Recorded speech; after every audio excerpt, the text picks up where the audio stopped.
We're going to make a guy with some armor. Yes, and the thing about this, guys, is gonna be animation friendly, so to speak. So. Yes, right, Bob. I have not done this, but I took this from the internet. Yes, we're gonna show you is all the industry standards from the game industry, the cinematic industry, you name it.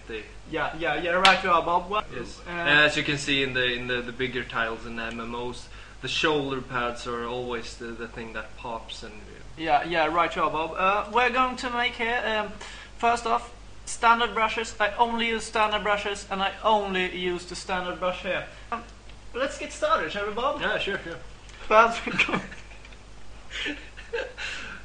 we're going to divide it up, few levels, always taking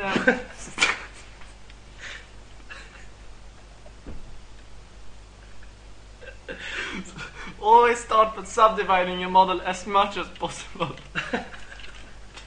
Yeah, right, but we're going to start here off a low number, 3 million polygons.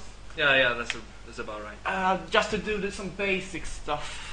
I do not use a Wacom touchpad or anything because personally I think they're not good. They're not good for an artist. Yeah, absolutely right, Bob. Well, we're going to start here, make the armor. First, pump up the C intensity. You want to have some big lines first. Gonna make a cool design here. Start off like this. And what do you think? In the beginning, we want big shoulders. Yes. Really big shoulders. We're going to make some. Don't worry about some clipping problems here. They're all going to be solved later.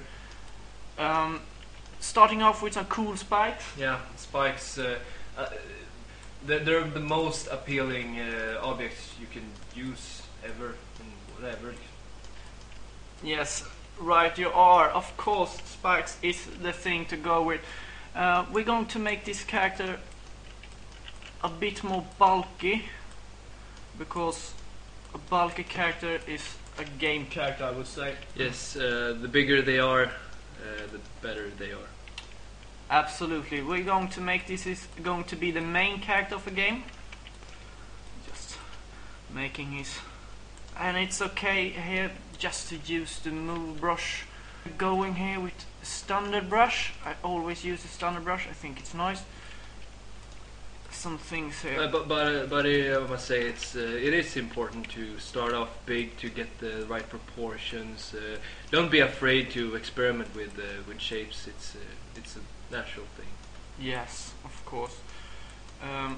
Humans tend to have a bit smaller arms. To speak anatomically correct. Yes. Yes. First of all, some brushes here are really good to use. Blob, I don't know what that does. Clay tubes, I don't see clay tubes used that much. Ice is really good for making ice. Of course, we're going to use that.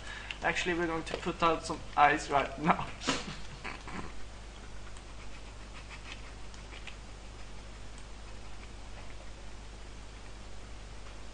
Nice eyes, of course, we're going to need a nose.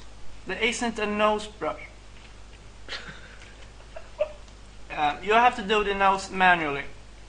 And I would like here to use just a standard brush. It's a good standard brush. Here we can see the nose getting through here, really nice. It's often common to make holes for the mouth. Yeah, often. Yeah. I've met many artists who do the opposite way, and personally, I don't.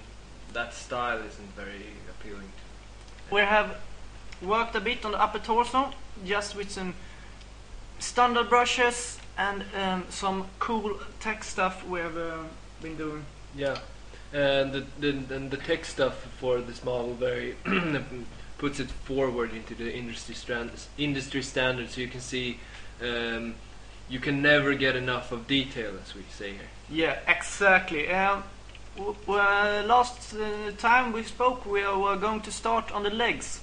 Well, a good thing to have is an inversed knee pad. By I mean my inverse knee pad is to have a pad over here. Yeah. It conceals the joint, and It's a really Yeah, nice addition to have. if you conceal the joints, you always have a good opportunity to animate the character afterwards. Yes, exactly. And we're going to give this to an animator later. He's going to make the rig, and I think there's going to be some complicated rig. I haven't a clue about rigs, but I think they're managed. We're going to do some detailing, the most important part of the character. Yes, and what brushes are you going to use? I'm using the standard brush. Yes. Concrete. Yes. It's probably the best to use. Always works in games. Many people think that using the concrete tool, is for buildings, but I can't stop saying enough that use the concrete brush. It's always whenever you think you need detail, use concrete. Yes. I've seen people put concrete on curtains and on floors and on tables, and it really looks good. Yeah, it looks really good. I've even seen people put it on the cars, on the front, And it really looks good. Yes. It puts the styles together, and you can have this almost the same concrete in a level on all the objects, and it really works. Yeah, and then if you wanted to blend, if you say in a game, if you want to blend with the whole game in whole, so use the concrete brush. Yes, we will provide some really nice concrete textures for you on this DVD. Yes, you are absolutely right, Bob. Absolutely right. The character is coming together real nice now. I'm going to save this. I've only saved this twice, and we've worked many hours now. Yeah. I think saving is like pausing your work. It's not good for you. You need to keep the flow going. I mean, it's kind of hardcore. Of course, you choose the saving yourself, but the longer it takes, better it is. Yes, you need to get up the flow and keep it that way. Yeah. We're going to have some of these brushes are really nice, like this. Yeah. Just to add some extra crisp to the details. Now it's really starting to show off like a boss figure in a game. You come to the 4th level of something, and you meet this guy, comes bursting through a door, and there he is with his minigun, and all you have to do is like pop his ass. Here we are, a really nice high poly character, maybe a boss character, something like that. Well, first of all, we're going to have to UV map it, and of course we do that inside of ZBrush. That's absolutely the best way to go with game characters, and we are going to use group UV tiles. It's really a great thing to do, and there, it's UV mapped. It's that easy. We're going to make a 4096 times 4096. Yes. A normal thing to do in games is go big nowadays. Yeah. And C mapper. And you always, like a gamer, you always want to see the fine detailing on the characters. Yeah, just ignore all this. Yeah, it looks good. Yeah, it looks good. Yeah. Just press create normal map here, and it start doing the magic. Well, we're just done with the normal map, and here it is. We're going to export it as we're going to name this boss Krakter. Krakter, yeah. Yeah.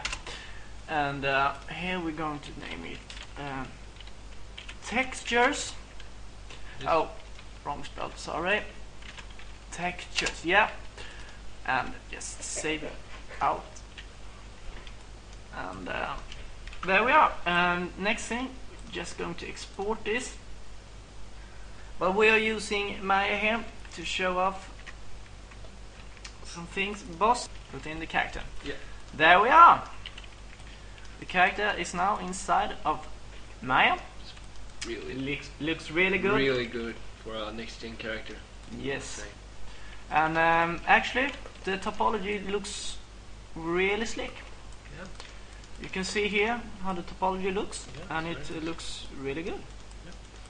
Yeah, we're going to put in the normal maps.